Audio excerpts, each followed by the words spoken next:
Hello everyone, and welcome back to another episode of Harebrained Games. This is our second in the series of games for Christmas. It's about a week left till Santa goes in his sleigh. Matter of fact, it's exactly a week. A week from now, Santa will be riding all over the world, delivering wonderful board games to good children and us. Today, we're going to go over the intermediate, medium weight games. Now, we also did our first series on easy games, and I hope you all enjoyed that and found it somewhat valuable, those of you who are looking for ideas of games that went beyond the normal Walmart fare. Today, we're going to talk about medium-range games. Now, how I define a medium game is a game that has more than nominal rules where, say, on your turn you'll have maybe multiple decisions or more complicated decisions than you would have otherwise. These generally range from about 60 minutes to an hour, or 90 minutes or so. Generally, they're games that tax the mind, stretch the mind, but always offer meaningful decisions in an entertaining way. Before that, though, we have a contest to resolve. I posted on my Facebook that there was a game that I had a duplicate of that I was going to get rid of, Seven Wonders Duel, and whoever came up with the most creative Christmas story and posted it would win by how many likes. Now, I had 3 participants, which is really low, but that's okay. That means someone's still going to win and enjoy it. The game Seven Wonders Duel, which I will reach over here and get now, is right here, and someone's going to win it. So here's how it goes. There were 2 contestants that had exactly the same amount of likes. John Crawford, aka Lost Dog, on Board Game Geek, and Jeff Patrick, another friend of mine. Now here's how it's going to work. I have the die of decision. And since I'm not going to waste time turning the camera down and doing all this stuff, I'm going to flip this in the air. I'm going to catch it while staring at you. I'm going to flip it onto my hand, and then I'm going to turn it towards the camera. If it's an odd number, it will go to John Crawford. If it's an even number, it will go to Jeff Patrick. Are you ready? Here we go. Are you sure? You sure you want to see this? Are you dying with anticipation? Okay. Absolutely? Okay. Here we go. Ready? Up.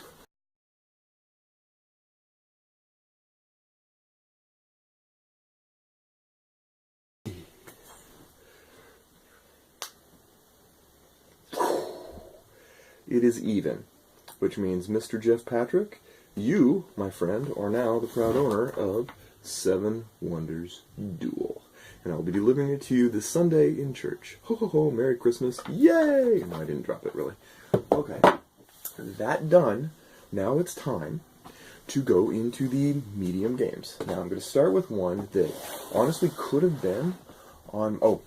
Before I do that, I want to say, in the original one, in the series, the easy games, I set these up to kind of display them, but we're running short on time. It's Christmas Eve in a week, and so I'm really just going to go show you the box and explain it in case it piques your interest just from the description. In future series, I'm going to actually do a better job of explaining and laying out parts and pieces. I did that for the easy games. What I discovered that as the games get more complex, setting them up and trying to explain them in a short amount of time that's not going to bore you to tears and me, took a little bit longer. So if anyone actually wants a particular spotlight on a given game and wants to comment on it in the feeds, I can go ahead and do that for them, but I'm going to try to run through this because I still want to do more complicated games for some of you that are veterans of the genre of board gaming, veterans of board gaming, and want to actually just get my thoughts. First one, Salmon Run. You're a fish. You're a very determined fish trying to make your way upstream faster than anybody else because everyone knows the first person to the spawning grounds gets the prize. Nevertheless, this is an entertaining game. Think of it as, for those of you who do know games, Robo Rally.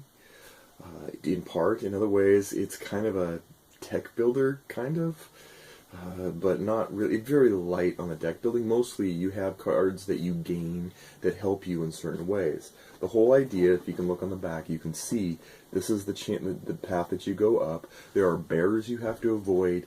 There are certain hexes that give you additional bonuses and benefits, rapids that cost you fatigue, as you get fatigue into your hands, as you draw your cards, they're wasteful. They don't do anything, so you can really slow yourself down. The whole value of this game is that you don't get knocked out. Even a bear isn't going to stop and eat you and go, I'm done with you. Instead, it's a race. You're racing upstream, and you will be slowed down. That's the peril until you get to the end of the race. Now, it's very, very easy to teach. The only reason why I didn't put it in the easy games was because there is some iconography and a little bit of maybe initial confusion for very easy gaming fanatics. But other than that, this is a really good find. You can still get it on Amazon, probably in time for Christmas. Maybe local stores have it. That's one of the number 5, Salmon Run. The next middleweight game is one that honestly could have also been in the easy one, except I actually have found that as people play this game, Dominion, they find it a little bit overwhelming the first 2 games, and then it just clicks. The first game, if they're not like, I'm confused, that's probably not a good sign. But generally speaking, I really don't have a high failure rate in teaching this game, but it is one that kind of has to be gone over a couple times, because each card, the premise of the game is you are building a deck of cards. You're building a kingdom, and your kingdom is basically a deck of cards.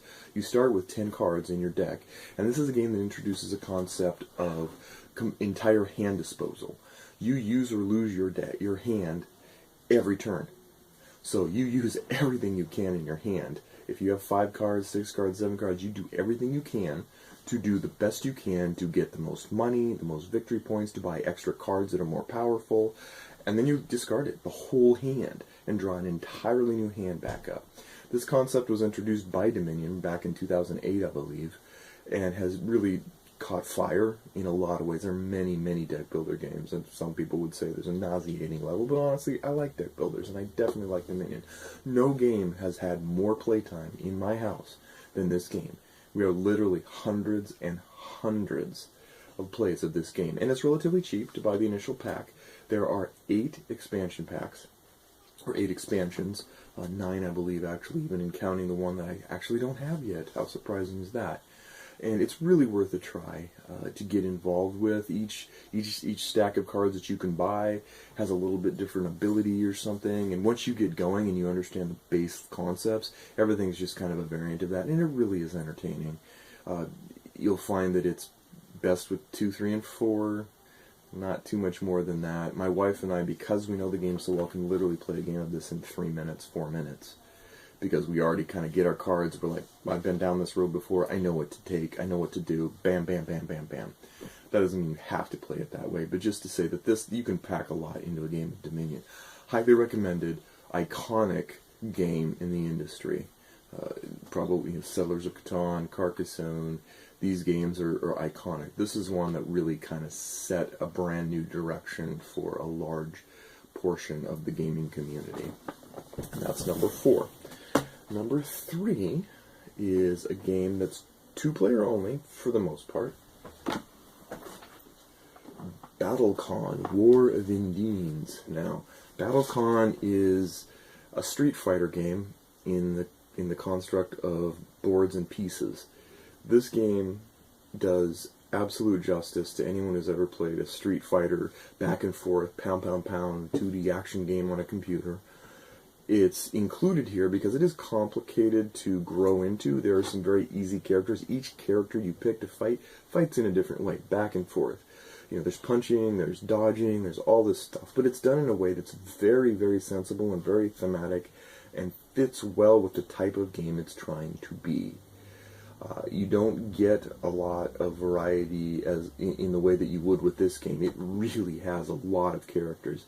You can master one, and there are 23 others that you can fight against. 2-player is best. I don't like to take team option, but if you want to have kind of it's non-bloody, non-violent. It's not Mortal Kombat where your cardboard pieces get their heads chopped off. But it is an entertaining game. It's kind of out of the blue. You probably haven't heard of it or thought or been introduced to a game like this. But I did find it to be one of the more enjoyable games of this year for that reason. My wife does play it. She's not necessarily a big war game or fighting person, but she found it very amusing, and it flowed really nicely for her. It was easy for her to pick up, even though there were a variety of different rules. So this is BattleCon, War of Indians, number 3. Number 2, Barony. Now, for those of you who really have an itch to play a large-scale war game where you're putting dudes on a map and fighting across landscapes and gaining territory, accessing allies, Risk, all those games of the past, those are great. And those take a lot of time and a lot of in a group of people with a lot of pretzels and hot dogs and pop generally and whatever elements you imbibe. But Barony is a nice, very quick and very simple version of all of those in a way that you can play this game in 40 minutes and still feel like you fought across a map. One of the things that it excels at is taking away almost all of the little fiddly rules to the point where you think it's almost absurd. Combat is absurd. It's basically, I have 2, you have 1, I win. It seems implausible to find enjoyment out of that if you want more like tactile, I rolled the dice, I took my risk. There really isn't a lot of risk in this game, pardon the pun, but it is one that it takes a little bit to grapple around the rules a little bit. Even I had to kind of go, is this really as simple as it's supposed to be? And it was. And yet it's very entertaining. I played a 2-player, and it works well. I played it 3-player and 4-player, and found it to be best at 3 and 4, but by no means, a wasteland at 2. But Barony by Mark Andre, who did Splendor, which you will have heard from in my easy game video. But Barony by Mark Andre, probably about $30 these days, and worth every penny. And last, this is a game that really took me by surprise. I'm a sports fan, huge sports fan. USC, I like Pete Carroll. But I do like sports games, and I tend to want to try and find everywhere I can a great sports game. They're few and far between, in my opinion. There's some decent ones, but none that really knock it out of the park. Yet another pun.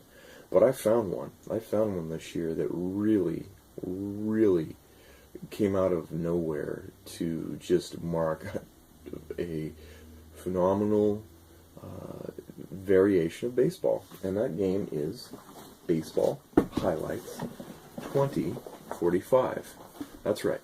Baseball with cyborgs and robots and hyper-powered humans. Now what makes this game special is that you're not recreating baseball. You're not doing 9 innings of I pick this pitch, you pick this batting stance, we go back and forth, maybe someone scores a run, maybe they don't. It's highlights. And that's the key phrase in this game, is highlights. You are really almost playing a game that's all about the highlight reel. It could be Highlight Reel 2045 is really kind of apropos to what it does. You go back and forth and you play a game. You literally play a 6-game World Series, and each game is about a minute if you know what you're doing. You draft better players. It's got drafting. You play back and forth in a way that really just goes, hey, I got 2 hits. Can you match it? Can you thwart it? Can you do something about it? Nope. I got my runners. Some are fast, some are slow, some are average runners. All of that is distilled into a really streamlined experience that, once again, like Barony, seems way too simple to be interesting, and yet it is. Forget whatever complication it is. If it's easy, is it medium, is it hard? It doesn't matter. This is in the top 5 games I played this year, bar none. Its expansion packs have made it better and better, but honestly, you can play it in the original just fine. If you don't like baseball, it's okay. This really just cuts to the chase and lets you actually play baseball in a way that you'll find, yeah, I wish real baseball went like this. So anyway, this is the last one. Baseball Highlights 2045. Recommended 2-player. You can play 3, 4, 5, 6. You can play tournaments. It is Game of the Year material. Tremendous. And those are basically the 5 games. Now, once again, I do apologize that I wasn't able to play these out on the table and show you. I'm sure if you search for these titles online, you'll see screenshots that kind of relay it, and there's no end of videos that describe this on BoardGameGeek.com, the place I go, and pretty much the epicenter of my internet surfing starts there, because as anybody who's heavily into board games as I am finds that to be pretty much the the meat of the universe right there. So anyway, I hope you got some value out of this, that you will maybe be able to get some informed choices for some games that maybe might surprise someone that you know is kind of into board games and maybe wants another level or something to play. Any of these would be great to play on Christmas Day. Believe me, I have a lot. So anyway, thank you for joining us on Harebrained Games. In my next series, I will go over the top 5 complicated games that I think are a blast. Those will cover games that take at least 2 to 4 hours, but are games that you won't notice take 2 to 4 hours. And so we'll see you again next time on Harebrained Games. Thanks for joining in.